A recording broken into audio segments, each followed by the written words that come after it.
Hey guys, welcome back to my channel. If you're new here, my name is Samantha. I'm a homeschooling mom to 5 kiddos, 4 of those kiddos that I homeschool. In today's video, I'm going to be sharing with you guys the curriculum, textbooks, and lesson plans that we are going to be using this year for my daughter going into the 6th grade. Now, if you haven't seen yet, I have one of these videos for my 10th grader as well as my 8th grader. So, and just like with those other two videos, I'm going to split this one up so it's not one long video. She doesn't have as much as my 10th or 8th grader, but I think it's nice to have them kind of separated out of the textbooks and lesson plans versus the books that my daughter will be reading. And if I sound off to you guys, I am recovering from a cold or whatever it was. Who knows? My oldest son, he went to camp a couple weeks ago. He goes to Worldview Academy camp, and he was just there a couple weeks ago, and a couple days after he was back, he fell ill with this sickness, and it has gone to my 2 younger kids and now me. So far, my husband and my 2 girls, my 2 older girls, have still been nice and healthy, and hopefully it stays that way because we are off to Houston this weekend for Homeschool State Cross Country Meet. And I don't need my girls getting sick. Thankfully, my son is recovering and should be hopefully running. I don't know that he's fully 100% because this sickness also kind of left him with a lingering cough. And just, you know, it kind of taxes your immune system, your respiratory system, and all of those things. So either way, that's not really what this video is about. But let's go ahead and get into the curriculum that we are going to be using for my 6th grader this year for the Homeschool 2025-26 school year. One of the things that she will be doing that's not here because I hadn't put it in her bin yet, and when I asked her for it earlier, she didn't bring it to me, but she has been working through the Good and the Beautiful's typing for like the last 2 school years, I believe. So she's done typing 1, typing 2, and she's in the middle of typing 3. So she will be completing the Good and the Beautiful's typing 3 this year. Another thing that she's doing is I thought she had already done this, but I found it and it was not completed. So I'm just going to go ahead and give it to her to finish off this year. And it's cursive handwriting from Handwriting Without Tears. We really like Handwriting Without Tears. So yeah, we really like this. So this is what she will be doing this year. Up next, I have Wordly Wise, Book 6. She has not done any of the Wordly Wise vocabulary books yet, but this is the one that I had on hand already on my bookshelf. So we will start with this one.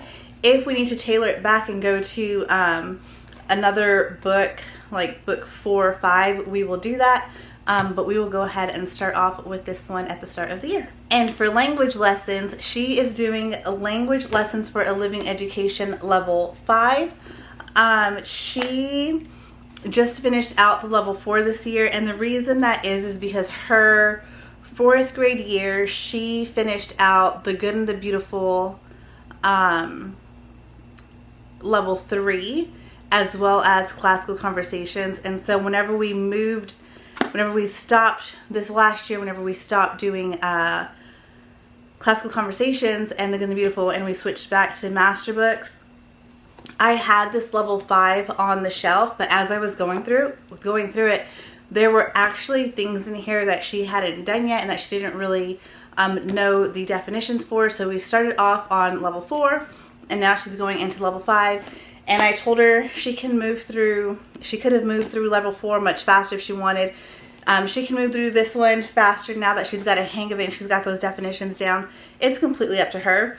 She can move faster and get caught up to the level that correlates with her grade, or she can just stick with it and, you know, she's at where she's at. So, and that's totally fine with me because that's the beauty of homeschooling, is just really meeting your kids where they're at and doing things for them in the levels that they're in versus worrying too much about being on level or behind, because yeah, none of that really matters. And kind of the same with math. She did a combination this year. Actually, she started off with math lessons for living education 4, and I already had 5, and she needed to go to 4, so I ended up ordering the 4 for her. So she has 5 ready. And one of the other things that we use, and the reason why she definitely could have moved through 4 faster, but we got onto the, I forget what they call it, the trial. Whenever the curriculum came out, the like trial team, I forget what it's called. But we got on it for Gather Round Homeschool. I've mentioned this before. And so she started midway through the year, I think. I can't remember when these came out. Beta. It was for beta testing. I can't remember when the beta started, but as soon as it started and we got the first booklet, she started using that. So some days she would do her math lessons for Living Vacation 4. Some days she would do work out of these booklets. And so yeah, so she was doing the step 4 with the Gather Round Math. So for each module, she was taking the online test to see where she would be at, and they've been consistently step 4. So she will just continue on with finishing out the ones that we have here. She's in the middle of multiplication. She didn't finish that out. And then she has division. I feel like we've gotten one more, but I can't remember. But they're still releasing these. And so as they come, she'll continue and kind of following the same schedule that she did with math lessons. She'll do that with this level as well. Okay. For my daughter going into the 6th grade, she is doing more Alveary than she is Ambleside, which is kind of a little bit of shift. My older 2 kids have quite a bit with Alveary, but the bulk of their reading is still from the Ambleside book list, and that's not the same for her. She has just a handful of books that she uses from Ambleside. So to start with her lesson plans for the Alveary, she does do Alveary grade 6, and they usually range like grades 4 to 6 to grades 5 to 6. So it fits right in with where she's at. And so the first one is her Bible lesson plans. And this for her has Old Testament, New Testament, and church history. And then we have her history. And this is a level, and I kind of mentioned this in my daughter's, I don't always love the picks that Alveary chooses. They just don't really jive with us. A little bit for some of the science readers too, like I switched something up there. So that is usually where I will pull from Ambleside for all of my kids. Is I will use some of the historical fiction, well, most of the historical fictions from Alveary, and then for some of the more, for like the history spines, I will use from Ambleside. But she does have U.S. history, world history, and ancient history with the Alveary. World and ancient are definitely with Alveary, and the U.S. is where I sometimes struggle with what their selections are, and I choose to use other things. I have her lesson plans here just as a reminder for her written narrations to make sure that she gets them done. My older 2 are really good about doing their narrations.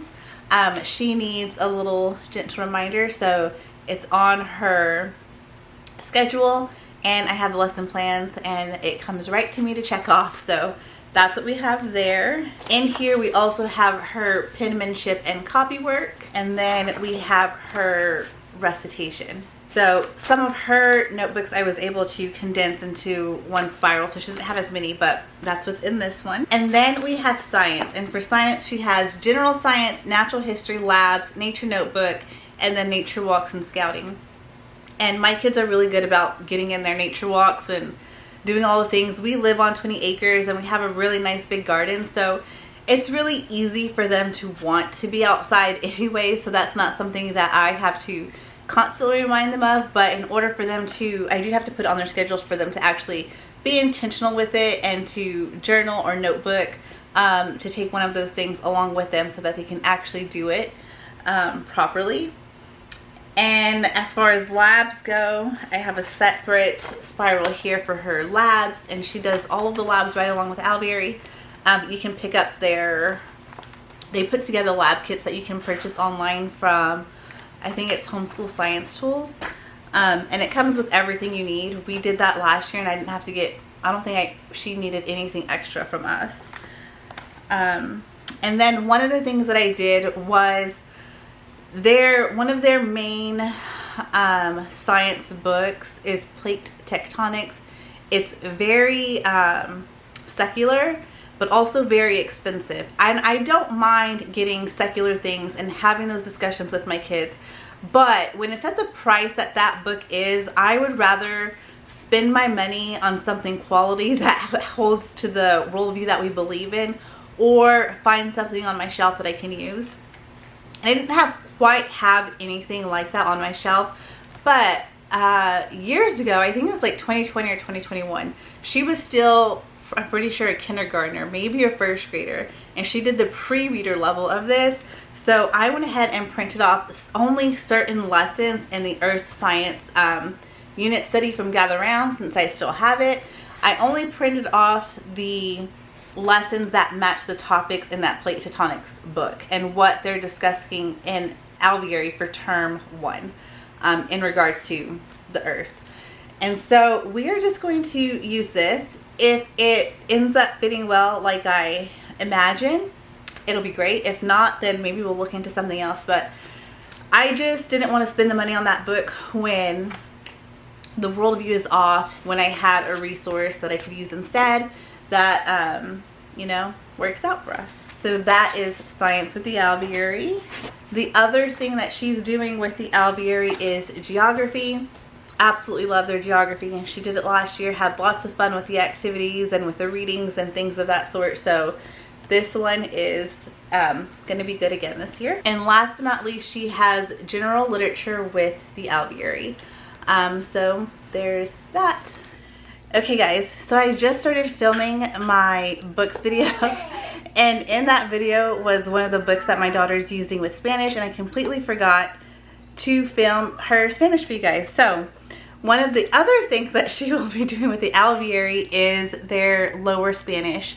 And I absolutely love the Alveary's Spanish, and they even amped it up more this year. This year we have all of the same, this is just my lesson plans, but she has a whole student workbook that goes with that. And this year they included all of these amazing, have a little thing here, flashcards that you just had to print off, and it goes with all of the Spanish. So it's just gonna make it that much easier for her to learn and practice her Spanish. So yeah, that is Spanish with the Alveary. Those are the plans, these are the cards, and I'm not sure where I put it, but she also has a student workbook that goes with that. So yes, now back to the video that I thought I was done filming. Alright guys, I made it through that video mostly without coughing.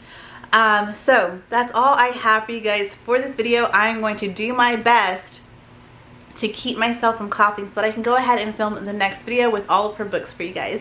If you enjoyed this video, please go ahead and give it a like. If you are curious about anything in these lesson plans, or maybe there's a subject that you're like, is her daughter not doing that subject? I may have missed it, because in editing my last 2 videos, there have been things that I have missed. So feel free to ask if you have questions about anything, and I will see you guys in the next one. Bye!